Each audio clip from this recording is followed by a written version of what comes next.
بسم اللہ الرحمن الرحیم۔ السلام علیکم ورحمۃ اللہ وبرکاتہ۔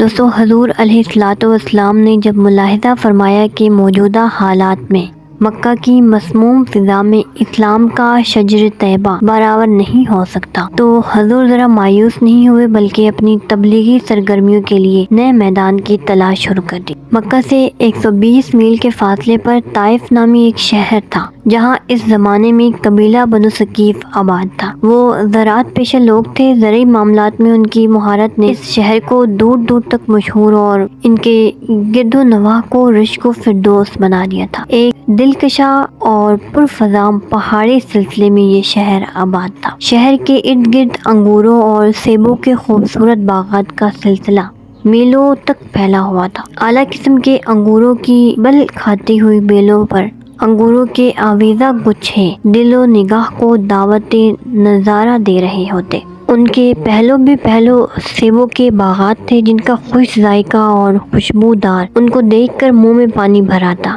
درختوں کی قطاروں کے درمیان ٹھنڈے اور میٹھے پانی کی آبجوئیں اپنی بہار دکھا رہی ہوتی۔ مکہ کے روساں نے وہاں بھی اپنے مکانات بنا رکھے تھے، اور جب مکہ کی گرمی ناقابل برداشت ہوتی تو وہ دل بہلانے کے لیے یہاں چلے آتے۔ بعض قریشی سرداروں کے یہاں زرعی رقبے بھی تھے، جن میں انہوں نے باغات لگا رکھے تھے۔ دوستو، طائف کے باشندے کیونکہ مالی لحاظ سے خوشحال تھے، اس لیے وہ اپنی اولاد کی تعلیم و تربیت کی طرف بھی توجہ دیا کرتے تھے۔ اس زمانے میں جبکہ سارا جزیرہ عرب جہالت کے اندھیروں میں غرق تھا، طائف میں بہترین طبیب اور مایہ ناز منجم موجود تھے۔ اپنے زمانے کے بہترین طبیب حارث بن کلدہ، جس نے علم طب ایران کے ماہر اتباع اور حکما سے حاصل کیا تھا، وہ بھی طائف کا باشندہ تھا۔ اس طرح جزیرہ عرب کا ماہر منجم عمرو بن امیہ بھی طائف کا رہنے والا تھا۔ یہ شخص علم و نجوم میں ید طولا رکھتا تھا۔ علمی طریقے سے ستاروں کی رفتار، اوقات طلوع و غروب اور ان کے اثرات سے وہ آگاہ تھا۔ ستاروں کی نقل و حرکت کا مشاہدہ کرنے کے لیے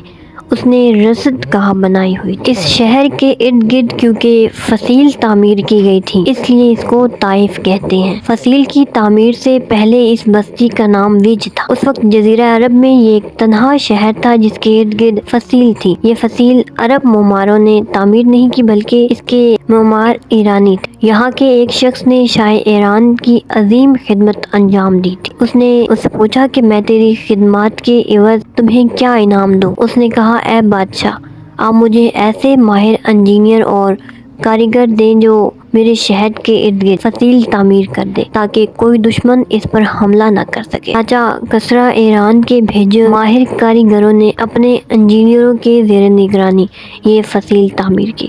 اس وقت سے اس کا نام طائف ہو گیا۔ دوستو، شہر میں ایک پہاڑی ٹیلہ ہے جس پر لات کا مجسمہ تھا، جو مشرکین عرب کے 3 اعلیٰ معبودوں میں سے ایک تھا۔ مسلمانوں کے غالب آنے کے بعد اسے مسمار کر دیا گیا۔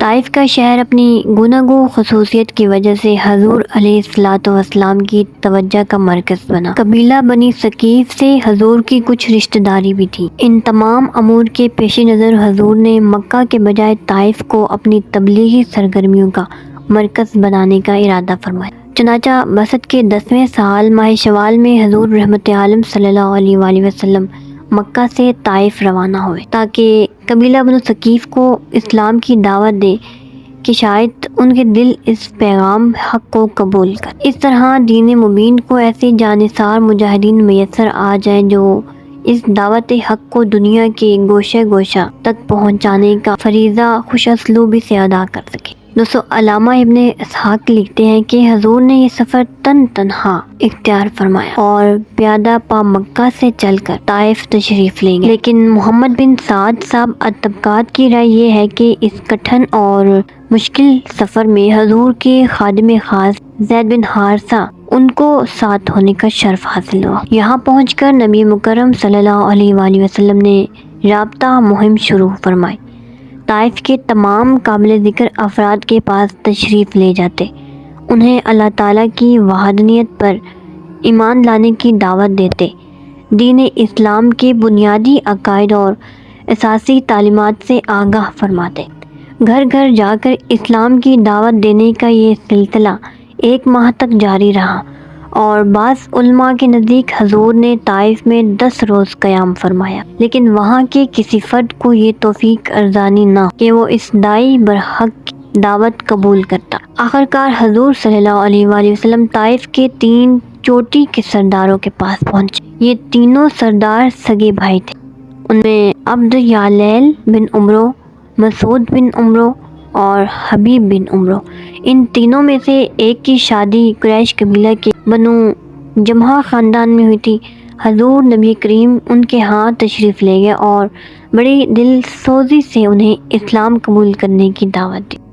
انہیں فرمایا تم اللہ تعالیٰ کی وحدانیت پر ایمان لے آؤ، اس دین حق کے بتائے ہوئے راستے پر گامزن ہو جاؤ اور اس دعوت کو پھیلانے میں میرے دستے بازو بنو۔